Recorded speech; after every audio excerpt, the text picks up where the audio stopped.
ಆ ಗಾಂಜಾವನ್ನು ಬೆಳೆದಿರ್ತಕ್ಕಂತಹ ಮನೆಯ ಮಾಲೀಕನನ್ನು ಕೂಡ ತಮ್ಮ ಸುಪರ್ದಿಗೆ ತೆಗೆದುಕೊಂಡು ಕಾನೂನುಬದ್ಧವಾಗಿ ನಿಮ್ಮ ಒಂದು ಕಾರ್ಯಾಚರಣೆಯಲ್ಲಿ ನಿಮ್ಮ ಈ ಒಂದು ತನಿಖೆಯಲ್ಲಿ ದಯವಿಟ್ಟು ರಾಜಕೀಯ ವ್ಯಕ್ತಿಗಳಿಗೆ ಇನ್ವಾಲ್ವ್ ಆಗ್ಲಿಕ್ಕೆ ಅವಕಾಶ ಮಾಡಿಕೊಡ್ಬೇಡ್ರಿ ಅಂತ ಹೇಳ್ಬಿಟ್ಟು ರಿಕ್ವೆಸ್ಟ್. ಏನು ರಾಯಚೂರು ಜಿಲ್ಲೆಯ ಸಾರ್ವಜನಿಕರು ಪೊಲೀಸರ ಈ ಒಂದು ಕಾರ್ಯವೈಖರಿಯನ್ನ ಕ್ರಿಯಾಶೀಲತೆಯನ್ನ ಮೆಚ್ಕೊಂಡ್ರು. ಅದ್ರ ಜೊತೆಗೆ ಪೊಲೀಸರು ಕೂಡ ಇಲ್ಲ ನಿಮ್ಮಂತ ಯುವ ಪತ್ರಕರ್ತರು ಬೇಕು, ನಿಮ್ಮಂತವರಿಂದ ನಾವು ಏನಪ್ಪಾ ಅಂದ್ರೆ ಸಮಾಜದಲ್ಲಿ ಸಾಧ್ಯವಾದಷ್ಟು ಸ್ವಾಸ್ಥ್ಯತೆಯನ್ನು ಕಾಪಾಡಲಿಕ್ಕೆ ನಮ್ಗೆ ಸಹಾಯ ಆಗುತ್ತೆ ಅಂತಕ್ಕಂಥ. ನಮಸ್ಕಾರ ನಮ್ಮ ಕರ್ನಾಟಕ ಕುಟುಂಬಸ್ಥರಿಗೆ, ನಾನು ನಿಮ್ಮ ಜರ್ನಲಿಸ್ಟ್ ಹನುಮಂತ ಐಹೊಳೆ. ವೀಕ್ಷಕರು, ಇವತ್ತೊಂದು ವಿಶೇಷವಾಗಿರ್ತಕ್ಕಂಥ ಮಾಹಿತಿಯೊಂದಿಗೆ ತಮ್ಮ ಹತ್ರ ಬಂದಿರತಕ್ಕಂಥ ಅದೇನಪ್ಪಾ ಅಂದ್ರೆ ಈ ಹಿಂದೆ ನಾನು ಏನು ಬಾಗಲಕೋಟೆ ಜಿಲ್ಲೆಯಲ್ಲಿ ನಾನು ಮಾಡಿರ್ತಕ್ಕಂಥ ಒಂದು ರಹಸ್ಯ ಕಾರ್ಯಾಚರಣೆಯ ಕುರಿತು ತಮಗೆ ಮಾಹಿತಿ ಕೊಟ್ಟಿದ್ದೆ. ಅದಕ್ಕೆ ಸಂಬಂಧಪಟ್ಟಂತೆ ಇವತ್ತು ನಾನು ಏನು ಮಾಡ್ತಾ ಇದ್ದೀನಪ್ಪಾ ಅಂದ್ರೆ ಮತ್ತೊಂದು ನಾನು ಮಾಡಿರ್ತಕ್ಕಂಥ ರಹಸ್ಯ ಕಾರ್ಯಾಚರಣೆಯ ಮಾಹಿತಿಯನ್ನ ತಮ್ಮ ಮುಂದೆ ಪ್ರಸ್ತುತಪಡಿಸಲಿಕ್ಕೆ ಬಂದಿರತಕ್ಕಂಥದ್ದು.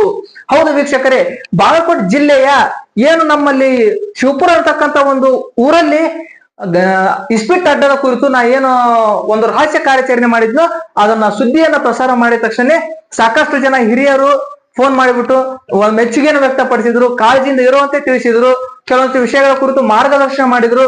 ಅದಕ್ಕೆ ಸಂಬಂಧಪಟ್ಟಂತೆ ಜಾಗೃತರಾಗಿ ನಡೀಲಿಕ್ಕೆ ನಮಗ ಒಂದಿಷ್ಟು ಅವರದೇ ಆಗಿರ್ತಕ್ಕಂಥ ಸಲಹೆ ಸೂಚನೆಗಳನ್ನು ಕೊಟ್ಟರು. ಆದ್ರೆ ಬಾಗಲಕೋಟೆ ಜಿಲ್ಲೆಯಲ್ಲಿ ರಹಸ್ಯ ಕಾರ್ಯಾಚರಣೆ ಮಾಡಲು ಯಶಸ್ವಿ ಆಗ್ತಕ್ಕಂಥ ರೀತಿಯಲ್ಲಿ ನಾನು ಬೇರೆ ಜಿಲ್ಲೆಯಲ್ಲೂ ಕೂಡ ನಾನು ಮಾಡಬಹುದಾ, ಆ ಒಂದು ಕಾರ್ಯಕ್ಷಮತೆ ನನ್ನಲ್ಲಿ ಇದೆನಾ ಅಂತ ಹೇಳ್ಬಿಟ್ಟು ನನ್ನನ್ನು ನಾನು ಪ್ರಶ್ನೆ ಮಾಡ್ಕೊಂಡಾಗ ಅಂತದೊಂದು ಅವಕಾಶಕ್ಕಾಗಿ ಕಾಯ್ತಾ ಇದ್ದೆ. ಹೌದು ವೀಕ್ಷಕರೇ, ಏನಾಗುತ್ತಪ್ಪ ಅಂದ್ರೆ ಬೇರೆ ಜಿಲ್ಲೆಯಲ್ಲೂ ಕೂಡ ನಾನು ರಹಸ್ಯ ಕಾರ್ಯಾಚರಣೆ ಮಾಡ್ಬೇಕು ಅಂತಕ್ಕಂಥ ಒಂದು ನನ್ನ ಆಸೆ ಏನೈತಲ್ಲ, ಆ ಆಸೆಯನ್ನ ದೇವರ ಕೇಳಿಸ್ಕೊಂಡು ಏನು ಒಂದು ರಾಯಚೂರು ಜಿಲ್ಲೆಯಿಂದ ನನಗೆ ಒಂದು ಫೋನ್ ಬರುತ್ತೆ. ಸರ್, ನಮ್ಮ ರಾಯಚೂರು ಜಿಲ್ಲೆಯ ಏನು ಸಿಂಧನೂರು ತಾಲೂಕಿನ ತುರುವಿಹಾಳ ಪೊಲೀಸ್ ಸ್ಟೇಷನ್ ವ್ಯಾಪ್ತಿಯಲ್ಲಿ ಬರ್ತಕ್ಕಂಥ ವೀರಾಪುರ ಗ್ರಾಮದಲ್ಲಿ ಗಾಂಜಾ ಬೆಳೆಯನ್ನ ಮನೆಯ ಕಾಂಪೌಂಡ್ ನಲ್ಲಿ ಬೆಳೀತಾ ಇದಾರ. ಅದರಿಂದ ಏನಾಗಪ್ಪ ಅಂದ್ರೆ ಆ ಗಾಂಜಾ ಬೆಳೆಯನ್ನ ಬೆಳೆದು ಗಾಂಜಾ ಸೇವನೆಯನ್ನು ಮಾಡ್ತಕ್ಕಂಥ ಯುವಕರು ತುಂಬಾನೇ ಚಟಾದಿಗಳಿಗೆ ಬಲಿಯಾಗಿರ್ತಕ್ಕಂಥದ್ದು. ಇದರಿಂದ ನಮ್ಮ ಗ್ರಾಮದ ಸ್ವಚ್ಛತೆ ಮತ್ತು ಸ್ವಾಸ್ಥ್ಯತೆ ಹಾಳಾಗ್ತಾ ಇದೆ ಅಂತಕ್ಕಂಥ ಒಂದು ಮಾಹಿತಿಯನ್ನ ಕೊಡ್ತಾರ.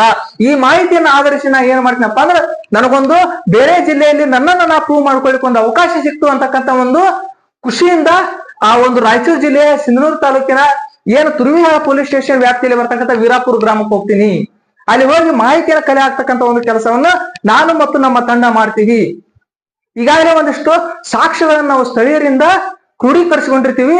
ಆದ್ರೂ ಅದರಲ್ಲಿ ಎಷ್ಟರ ಮಟ್ಟಿಗೆ ನೈಜತೆ ಐತಿ ಅಂತ ಬಿಟ್ಟು ತಿಳ್ಕೊಬೇಕಾಗತ್ತೆ. ಯಾಕಪ್ಪ ಅಂದ್ರು ನಾವು ಅದನ್ನ ರಹಸ್ಯ ಕಾರ್ಯಾಚರಣೆಯಲ್ಲಿ ಸತ್ಯಾಸತ್ಯತೆಯನ್ನು ತಿಳ್ಕೋದೇ ಹೋದ್ರು ನಾವು ಮಾಡ್ತಕ್ಕಂಥ ಕೆಲವೊಂದಿಷ್ಟು ಸುದ್ದಿಗಳು ಏನಾಗ್ತಾವಪ್ಪ ಅಂದ್ರೆ ಮತ್ತೊಬ್ಬರ ಘನತೆಗೆ ಗೌರವಕ್ಕೆ ಧಕ್ಕೆ ತರ್ತಕ್ಕಂತಹ ಒಂದು ವಿಷಯಗಳಾಗ್ಬಹುದು, ಸುದ್ದಿಗಳಾಗಬಹುದು. ಆದ್ರಿಂದ ತುಂಬಾನೇ ಹುಷಾರಾಗಿ ನಾವು ಏನ್ ಮಾಡ್ತೀವಪ್ಪ ರಹಸ್ಯ ಕಾರ್ಯಾಚರಣೆಯಲ್ಲಿ ಭಾಗವಹಿಸ್ತೀವಿ. ಭಾಗವಹಿಸಿದ ನಂತರ ಮುಂದೆ ಏನಾಗುತ್ತೆ, ನಾನು ನೇರವಾಗಿ ಹೋಗ್ಬಿಟ್ಟು ಏನು ಒಂದು ಮನೆಯ ಕಾಂಪೌಂಡ್ ಅಲ್ಲಿ ಈ ಗಾಂಜಾ ಬೆಳೆ ಬೆಳೆದಿರ್ತಕ್ಕಂಥ ತಿಳಿಸಿದ್ರಲ್ಲ, ಆ ಬೆಳೆಯನ್ನ ನೋಡ್ಬೇಕು ಅಂತಕ್ಕಂಥ ಒಂದು ಉದ್ದೇಶವನ್ನು ಹೊಂದಿ ಆ ಮನೆಗೆ ಹೋಗ್ಬಿಟ್ಟು ನಾನು ನೀರನ್ನ ಕೇಳ್ತೀನಿ. ನೀರನ್ನ ಕೇಳಿದಾಗ ಅದು ಎಷ್ಟರ ಮಟ್ಟಿಗೆ ಸತ್ಯತೆಯನ್ನು ಕೂಡಿರ್ತಕ್ಕಂಥದ್ದು ಅಂತ ಹೇಳ್ಬಿಟ್ಟು ಆ ಮನೆಯವ್ರ ಮೂಲಕನೇ ನಾನೇನಪ್ಪಾ ನೋಡಿದಾಗ ಆ ಮನೆಯ ಕಾಂಪೌಂಡ್ ಅಲ್ಲಿ ನಂಗೆ ಚೆಂಡು ಹೂಗಳು ಕೊಂಡು ಆ ಚೆಂಡು ಹೂಗಳ ಮಧ್ಯದಲ್ಲಿ ಏನಾಗಿತ್ತಪ್ಪ ಅಂದ್ರೆ ಗಾಂಜಾ ಬೆಳೆಯನ್ನು ಬೆಳೆದಿರ್ತಕ್ಕಂಥದ್ದು ಕಾಣಿಸ್ತು. ಆ ಮನೆಯವ್ರಿಗೆ ಗೊತ್ತಾಗದಂತೆ ನಾನು ಏನ್ ಮಾಡ್ತೀವಪ್ಪ ಅಂದ್ರೆ GPS ಕ್ಯಾಮ್ರಾದಲ್ಲಿ ಕೂಡ ಆ ಮನೆಯ ಕಾಂಪೌಂಡ್ ಅಲ್ಲಿ ಬೆಳೆದಿರ್ತಕ್ಕಂಥ ಗಾಂಜಾ ಬೆಳೆಯ ಫೋಟೋಗಳನ್ನು ಕೂಡ ತಗೊಳ್ತೀವಿ. ಆ ಫೋಟೋಗಳನ್ನ ತಗೊಂಡು ಏನ್ ಮಾಡ್ತೀವಪ್ಪ ಅಂದ್ರೆ ನಾನು ನೇರವಾಗಿ ಹೊರಗಡೆ ಬರ್ತೀನಿ. ರಾಯಚೂರು ಜಿಲ್ಲೆಯ ಪೊಲೀಸ್ ಅಧೀಕ್ಷಕರಾಗಿರ್ತಕ್ಕಂಥ ಏನು ಪುಟ್ಟ ಮಾದಯ್ಯ ಸರ್ ಅಂತ ಹೇಳಿದಾರಲ್ಲ, ಅವ್ರ ಗಮನ ಕೊಡಬೇಕು. ಈ ವಿಷಯಕ್ಕೆ ಸಂಬಂಧಪಟ್ಟಂತೆ ಅವ್ರಿಗೊಂದು ಚರ್ಚೆ ಮಾಡಿ ಯುವಕರು ಏನಿದಾರಲ್ಲ ದಾರಿ ತಪ್ಪದ ಹಾಗೆ ನಾನು ಆ ಪೊಲೀಸರಿಗೆ ತಿಳಿಸಿ ಕೆಲವೊಂದಿಷ್ಟು ಏನು ಈ ಮಾದಕ ವ್ಯಸನಗಳಿಗೆ ಸಂಬಂಧಪಟ್ಟಂತೆ ಅಪರಾಧ ಮುಕ್ತ ಸಮಾಜಕ್ಕೆ ಸಂಬಂಧಪಟ್ಟಂತೆ ಏನ್ ಕಾರ್ಯಕ್ರಮಗಳನ್ನ ಈ ಪೊಲೀಸ್ ಇಲಾಖೆ ಅವರು ಮಾಡ್ತಾ ಇದಾರಲ್ಲ, ಅದೇ ರೀತಿಯಲ್ಲಿ ಇದನ್ನ ಅವರು ನಿರ್ಮೂಲನೆ ಮಾಡಿ ಅಲ್ಲಿರ್ತಕ್ಕಂಥ ಗ್ರಾಮಸ್ಥರಿಗೆ ಒಂದು ಒಳ್ಳೆಯ ಜಾಗೃತಿ ಕಾರ್ಯಕ್ರಮವನ್ನು ಕೊಡ್ಲಿ ಅಂತಕ್ಕಂಥ ಉದ್ದೇಶದಿಂದ ನಾ ರಹಸ್ಯ ಕಾರ್ಯಾಚರಣೆಯನ್ನ ಮಾಡಿ ಯಶಸ್ವಿಯಾಗಿ ಅಲ್ಲಿರ್ತಕ್ಕಂತಹ ಗಾಂಜಾ ಬೆಳೆಯ ಫೋಟೋಗಳನ್ನ GPS ಕ್ಯಾಮ್ರಾಗಳ ಮೂಲಕ ಹೊಡ್ಕೊಂಡ್ಬಿಟ್ಟು ಹೊರಗಡೆ ಬಂದೆ. ಆದ್ರೆ ನಮ್ಮ ಮೇಲೆ ಯಾರಿಗೂ ಕೂಡ ಸಂಶಯ ಬರಲಿಲ್ಲ. ಯಾಕಪ್ಪ ಅಂದ್ರೆ ನಾನು ನೋಡಿದ್ರೆ ಯಾರಿಗೂ ಕೂಡ ಪತ್ರಕರ್ತ ಅನ್ಸೋದೇ ಇಲ್ಲ. ಹಾಗಂತ ಇದು ನನಗೆ ನಿಜವಾಗ್ಲೂ ಖುಷಿ ಕೊಡ್ತಕ್ಕಂಥದ್ದು ಏನಪ್ಪಾ ಅಂದ್ರೆ ನಾನು ಎಷ್ಟೋ ರಹಸ್ಯ ಕಾರ್ಯಾಚರಣೆಗಳನ್ನ ಮಾಡ್ಲಿಕ್ಕೆ ಇದು ಕೂಡ ಒಂದು ಕಾರಣಕರ್ತವಾಗಿರ್ತಕ್ಕಂಥದ್ದು ಮತ್ತು ಸಹಕಾರಿಯಾಗಿರ್ತಕ್ಕಂಥದ್ದು. ನಾನು ನೋಡಿದ ಪತ್ರಕರ್ತ ಅನಿಸದೇ ಇರ್ತಕ್ಕಂಥದ್ದು. ಆ ನಂತರ ನಾ ಏನ್ ಮಾಡ್ತೀನಪ್ಪ ಅಂದ್ರೆ ನಮ್ಮ ಏನು ಸಂಪಾದಕರಿಗೆ ಮಾಹಿತಿಯನ್ನು ನೀಡಿ ಅವ್ರ ಮೂಲಕ ಏನ್ ಮಾಡ್ತೀನಪ್ಪ ಅಂದ್ರೆ ಕೆಲವೊಂದಿಷ್ಟು ಮಾಹಿತಿಗಳನ್ನ ಕಲೆ ಹಾಕ್ತೀನಿ. ಮತ್ತಷ್ಟು ಅವೆಲ್ಲವುಗಳನ್ನ ಕಲೆ ಹಾಕಿದ ನಂತರ ನೇರವಾಗಿ ಅಲ್ಲಿಂದ ನಾನು ಮತ್ತೊಂದು ಕೆಲಸದ ಮೇಲೆ ಬಳ್ಳಾರಿಗೆ ಹೋಗ್ತೀವಿ. ಬಳ್ಳಾರಿಯಲ್ಲಿ ಕೂತ್ಕೊಂಡ್ಬಿಟ್ಟು ಏನು ಸ್ಥಳೀಯರು ಎಲ್ಲ ಸಮಾಜಗಳ ಕುರಿತು ಹೇಳಿದ್ರಲ್ಲ, ಸುಮಾರು 3 ರಿಂದ 4 ದಿನಗಳ ಕಾಲ ನಾವೆಲ್ಲ ಸ್ಟಡಿ ಮಾಡಿ ಅದರ ನೈಜತೆಯನ್ನ ಅರ್ಥ ಮಾಡಿಕೊಂಡು ಸಾಕ್ಷ್ಯಗಳನ್ನ ಕ್ರೋಢೀಕರಿಸಿಕೊಂಡು ಆಮೇಲೆ ಏನು ರಾಯಚೂರು ಜಿಲ್ಲೆಯ ಪೊಲೀಸ್ ಅಧೀಕ್ಷಕರಾಗಿರ್ತಕ್ಕಂತಹ ಪುಟ್ಟ ಮಾದಯ್ಯ ಅವರಿಗೆ ನಾನು ಕಾಲ್ ಮಾಡಿಬಿಟ್ಟು, ಸರ್ ಏನು ತಮ್ಮ ರಾಯಚೂರು ಜಿಲ್ಲೆಯ ಸಿಂಧನೂರು ತಾಲೂಕಿನ ಏನ್ ತುರ್ವಿಹಾಳ್ ಪೊಲೀಸ್ ಸ್ಟೇಷನ್ ವ್ಯಾಪ್ತಿಯಲ್ಲಿ ಏನ್ ಬರುತ್ತಲ್ಲ, ವೀರಾಪುರ ಅಂತಕ್ಕಂಥ ಗ್ರಾಮದಲ್ಲಿ ಗಾಂಜಾ ಬೆಳೆಯನ್ನ ಮನೆ ಕಾಂಪೌಂಡ್ ಅಲ್ಲೇ ಬೆಳೆದಿರ್ತಕ್ಕಂಥದ್ದು. ಇದಕ್ಕೆ ಸಂಬಂಧಪಟ್ಟಂತೆ ಕೂಡಲೇ ತಾವು ಪೊಲೀಸರ ಮೂಲಕ ದಾಳಿ ಮಾಡಿಸಿ ಅದನ್ನ ತಾವು ಏನ್ ಮಾಡ್ಕೊಳ್ಬೇಕು, ಅಕ್ಯುಪೈಡ್ ಅದನ್ನ ಒಟ್ಟು ಕೂಡ ಇದು ತಾವು ನಾಶಗೊಳಿಸಬೇಕು ಅಥವಾ ಅದನ್ನ ಅಕ್ಯುಪೈ ಮಾಡಿಬಿಟ್ಟು ಆ ಏನು ಬೆಳೆದಿರ್ತಕ್ಕಂಥವ್ರಿಗೆ ಕಾನೂನುಬದ್ಧವಾಗಿ ಏನ್ ಶಿಕ್ಷೆ ಕೊಡಿಸ್ಬೇಕು ಕೊಡಿಸಿ ಅಂತ ಹೇಳ್ಬಿಟ್ಟು ಫೋನ್ ಮಾಡಿಬಿಟ್ಟು ಮಾತಾಡಿದೆ.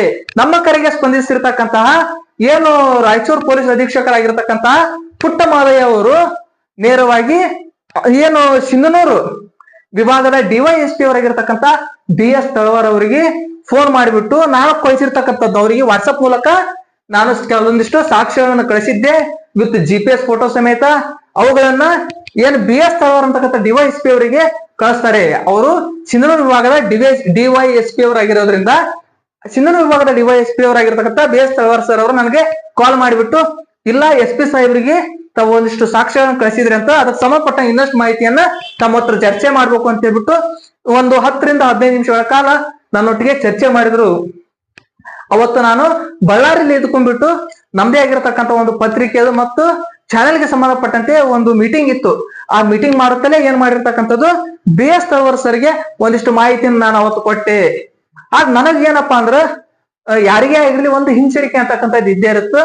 ಆ ತುರ್ವಿಹಾಳ ಪೊಲೀಸ್ ಸ್ಟೇಷನ್ ವ್ಯಾಪ್ತಿಯಲ್ಲಿ ಬರ್ತಾ ಇರೋದ್ರಿಂದ ಏನು ನಾನಲ್ಲಿ ಇರ್ತಕ್ಕಂಥ ಡಿವೈಎಸ್ಪಿ ಸರ್ ಒಂದು ರಿಕ್ವೆಸ್ಟ್ ಮಾಡಿದೆ ನನ್ನ ಕಡೆಯಿಂದ, ಸರ್ ಏನ ಲೋಕಲ್ ಪೊಲೀಸ್ ಸ್ಟೇಷನ್ ಅವರನ್ನ ಕರ್ಕೊಂಡು ಹೋಗ್ತಕ್ಕಂಥದ್ದು ಬೇಡ, ಯಾಕಪ್ಪ ನಮ್ಮದೇ ಆಗಿರ್ತಕ್ಕಂಥ ಕೆಲವೊಂದಿಷ್ಟು ಸಂಶಯಗಳಿರ್ತಾವ, ಅನುಮಾನಗಳಿರ್ತಾವ. ದಯವಿಟ್ಟು ನಮ್ಮದೊಂದು ವಿನಂತಿ ಏನಪ್ಪಾ ಅಂದ್ರೆ, ನೀವು ಅಲ್ಲಿ ಏನು ಡಿಪಾರ್ಟ್ಮೆಂಟ್ ಕರ್ಕೊಂಡು ಹೋಗ್ತಿರಲ್ಲ, ಇನ್ನೂ ಬೇರೆ ಪೊಲೀಸರು ಕರ್ಕೊಂಡು ಹೋಗ್ರಿ, ಲೋಕಲ್ ಪೊಲೀಸರು ಕರ್ಕೊಂಡು ಹೋಗೋದು ದಯವಿಟ್ಟು ಬೇಡ. ಯಾಕಂದ್ರೆ ನಾನು ಕೆಲವೊಂದಿಷ್ಟು ಬೇರೆ ಬೇರೆ ಕಡೆ ನೋಡಿದಾಗ ಲೋಕಲ್ ಪೊಲೀಸರೇ ಮಾಹಿತಿ ನೀಡಿ ಎಷ್ಟೋ ಜನರನ್ನ ಬಚಾವ್ ಮಾಡಿರ್ತಕ್ಕಂಥ ಕಂಡಿದ್ದೀನಿ. ಇಲ್ಲಿ ಹಾಗಾಗಬಾರ್ದು. ಆದ್ರೆ ಪೊಲೀಸರು ನಿಷ್ಠುರವಾಗಿರ್ತಾರ, ನಿಯತ್ತಾಗಿ ಇರ್ತಾರ.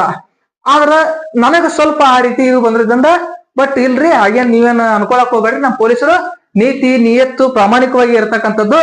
ಆದ್ರೂ ಕೂಡ ನೀವೇನು ಇದೊಂದು ರಿಕ್ವೆಸ್ಟ್ ಮಾಡಿದ್ರಿ, ನಾನು ಬೇರೆ ಸ್ಟೇಷನ್ ಕರ್ಕೊಂಡು ಹೋಗ್ತೀನಿ ಅಂತ ಹೇಳ್ಬಿಟ್ಟು ನಮ್ಮ ಒಂದು ವಿನಂತಿಗೆ ಬೆಲೆ ಕೊಟ್ಟು BS ತಳವಾರ್ ಸರ್ ಏನ್ ಮಾಡ್ತಾರಪ್ಪ ಅಂದ್ರ ಬಳಗಾನೂರು ಪೊಲೀಸ್ ಸ್ಟೇಷನ್ ನ ಏನು PSI ಅವರಾಗಿರ್ತಕ್ಕಂಥ ಯರಿಯಪ್ಪ ಅಂತ ಹೇಳ್ಬಿಟ್ಟಿದ್ರು. ಅವಾಗ ಅವ್ರನ್ನ ಕರ್ಕೊಂಡು ಹೋಗ್ಬಿಟ್ಟು ಏನ್ ಮಾಡ್ತಾರ ಅಂದ್ರ ಅವರು ಮತ್ತು ಸಿಬ್ಬಂದಿಗಳನ್ನ ಕರ್ಕೊಂಡೋಗಿ ನಾವೇನು ಒಂದು GPS ಕ್ಯಾಮ್ರಾ ಲೊಕೇಶನ್ ಅನ್ನು ಕಳಿಸಿದ್ವಲ್ಲ ಅಲ್ಲಿಗೆ ಹೋಗ್ಬಿಟ್ಟು ನೇರವಾಗಿ ಆ ಮನೆ ಕಾಂಪೌಂಡ್ ಮೇಲೆ ದಾಳಿ ಮಾಡ್ತಾರ. ಸುಮಾರು 4.5 kg ಗಾಂಜಾವನ್ನು ಕೂಡ ವಶಪಡಿಸ್ಕೊಳ್ತಾರ. ಆ ಗಾಂಜಾವನ್ನು ಬೆಳೆದಿರ್ತಕ್ಕಂತಹ ಮನೆಯ ಮಾಲೀಕನನ್ನು ಕೂಡ ತಮ್ಮ ಸುಪರ್ದಿಗೆ ತೆಗೆದುಕೊಂಡು ಕಾನೂನುಬದ್ಧವಾಗಿ ಅವನಿಗೆ ಏನ್ ಶಿಕ್ಷೆ ಕೊಡಿಸ್ಬೇಕು ಕೊಡಿಸ್ತಾರ. ಅವ್ರ ಮೇಲೆ ಏನು ಈ ಒಂದು ಗಾಂಜಾ ಬೆಳೀತಕ್ಕಂತ ಐ ಹೋಪ್ NDRP ಆಕ್ಟ್ ಒಂದು ಏನು ಕಾಯ್ದೆ ಬರ್ತಲ್ಲ, ಆ ಕಾಯ್ದೆ ಅನ್ವಯ ಅವ್ರ ಮೇಲೆ ಕೇಸನ್ನ ದಾಖಲಿಸಿ ಅವರನ್ನು ಕೂಡ ಏನು ಮುಂದೆ ನ್ಯಾಯಾಂಗ ಬಂಧನಕ್ಕೆ ಒಪ್ಪಿಸ್ತಕ್ಕಂಥ ಕೆಲಸ ಮಾಡ್ತಾರ.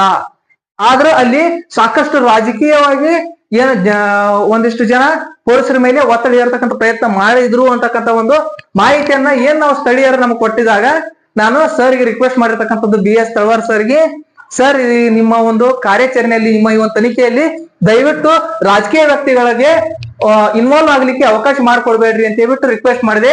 ಹಾಗೇನಾಗಲ್ಲ, ನೀವೇನ ಅದನ್ನ ತಲೆ ಕೆಡ್ಸ್ಕೊಳಕ್ ಹೋಗ್ಬೇಡ್ರಿ ಅಂತೇಳಿ ತಿಳಿಸಿರ್ತಕ್ಕಂಥ BS ತಳವಾರ್ ಸರ್ ಅವರು ಕೊನೆಗೂ ಕೂಡ ಅವ್ರನ್ನ ಬಂಧಿಸಿ ನ್ಯಾಯಾಂಗ ಬಂಧನಕ್ಕೆ ಒಪ್ಪಿಸಿ ತಮ್ಮ ಒಂದು ಕರ್ತವ್ಯ ನಿಷ್ಠತೆ ಕರ್ತವ್ಯ ದಕ್ಷತೆಯನ್ನು ತೋರಿಸಿದ್ರು. ಇದನ್ನ ಏನು ರಾಯಚೂರು ಜಿಲ್ಲೆಯ ಸಾರ್ವಜನಿಕರು ಪೊಲೀಸರ ಈ ಒಂದು ಕಾರ್ಯವೈಖರಿಯನ್ನ ಕ್ರಿಯಾಶೀಲತೆಯನ್ನ ಮೆಚ್ಕೊಂಡ್ರು. ಅದ್ರ ಜೊತೆಗೆ ಪೊಲೀಸರು ಕೂಡ ಇಲ್ಲ ನಿಮ್ಮಂತ ಯುವ ಪತ್ರಕರ್ತರು ಬೇಕು, ನಿಮ್ಮಂತವರಿಂದ ನಾವು ಏನಪ್ಪಾ ಅಂದ್ರೆ ಸಮಾಜದಲ್ಲಿ ಸಾಧ್ಯವಾದಷ್ಟು ಸ್ವಾಸ್ಥ್ಯತೆಯನ್ನು ಕಾಪಾಡಲಿಕ್ಕೆ ನಮ್ಗೆ ಸಹಾಯ ಆಗುತ್ತೆ ಅಂತಕ್ಕಂಥ ಒಂದು ಮೆಚ್ಚುಗೆಯ ಮಾತುಗಳನ್ನು ಹೇಳಿ ಆಶೀರ್ವದಿಸಿದ್ರು ನನಗೂ ಕೂಡ. ನಿಜವಾಗ್ಲು ಇದು ಒಂದು ಹೆಮ್ಮೆ ಪಡ್ತಕ್ಕಂಥ ಒಂದು ರಹಸ್ಯ ಕಾರ್ಯಾಚರಣೆ ನನಗಾಗಿತ್ತು. ಮತ್ತು ಬೇರೆ ಜಿಲ್ಲೆಯಲ್ಲಿ ಕೂಡ ನಾನು ಯಶಸ್ವಿಯಾಗಿ ರಹಸ್ಯ ಕಾರ್ಯಾಚರಣೆ ಮಾಡಬಲ್ಲೆ ಅಂತಕ್ಕಂಥ ಒಂದು ವಿಶ್ವಾಸ ನನ್ನಲ್ಲಿ ಇಮ್ಮಡಿಯಾಗುವಂತೆ ಪ್ರೋತ್ಸಾಹಿಸಿತು. ಆದ ಕಾರಣ ಮತ್ತಷ್ಟು ಮಗದಷ್ಟು ಇಂಥ ವಿಶೇಷವಾಗಿರ್ತಕ್ಕಂತ ರಹಸ್ಯ ಕಾರ್ಯಾಚರಣೆಗಳನ್ನ ನಾನು ಮಾಡಬಲ್ಲೆ ಅಂತಕ್ಕಂಥ ಚೈತನ್ಯ ಉತ್ಸಾಹ ಹೆಚ್ಚುತ್ತಾನೆ ಹೋಯಿತು. ಇದಕ್ಕೆ ಸಂಬಂಧಪಟ್ಟಂತೆ ಸಾಕಷ್ಟು ಜನ ಕೂಡ ನಮಗ ಫೋನ್ ಮಾಡಿಬಿಟ್ಟು ಇಲ್ಲ ಒಳ್ಳೆ ಕೆಲಸ ಮಾಡಿದ್ರಿ ಅಂತಕ್ಕಂಥ ಮಾತನ್ನ ಹೇಳಿದ್ರು. ಆದ್ರೆ ಬಳ್ಳಾರಿಯಲ್ಲಿ ಅವತ್ತು ನಾವು ಮೀಟಿಂಗ್ ಮಾಡಿದಾಗ ಆ ಮೀಟಿಂಗ್ ನಲ್ಲಿ ಕೂಡ ಈ ವಿಷಯವನ್ನ ನಾನು ನಮ್ಮ ಸಂಪಾದಕರಿಗೆ ಮತ್ತು ಇನ್ನು ಉಳಿದಿರ್ತಕ್ಕಂಥ ಆತ್ಮೀಯರಿಗೆ ಹೇಳಿದಾಗ ಅವರು ಕೂಡ ಒಂದಿಷ್ಟು ಮೆಚ್ಚುಗೆಯ ಮಾತುಗಳನ್ನ ಆಡಿ ಜಾಗರೂಕತೆಯಿಂದ ನಡಿಲಿಕ್ಕೆ ಸಲಹೆ ಸೂಚನೆಯನ್ನು ಕೊಟ್ರು. ನೋಡಿದ್ರಲ್ಲ ವೀಕ್ಷಕರೇ, ಈ ಒಂದು ರಹಸ್ಯ ಕಾರ್ಯಾಚರಣೆ ಯಾವ ರೀತಿಯಾಗಿತ್ತು, ಇದಕ್ಕೆ ಸಂಬಂಧಪಟ್ಟಂತೆ ತಮಗೆ ಮಾಹಿತಿ ಕೊಟ್ಟಿವಿ. ಇಂತ ಮತ್ತೊಂದಿಷ್ಟು ವಿಶೇಷ ಮಾಹಿತಿಗಳು ತಮಗೆ ಮುಂದೆ ಪ್ರಸ್ತುತ ಪಡಿಸ್ಲಿಕ್ಕೆ ಬರ್ತಾನೆ ಇರ್ತೀನಿ. ಅಲ್ಲಿವರೆಗೆ ನೋಡ್ತಾ ಇರಿ ಜರ್ನಲಿಸ್ಟ್ ಹನುಮಂತ ಇವಳೆ. ನಮಸ್ಕಾರ.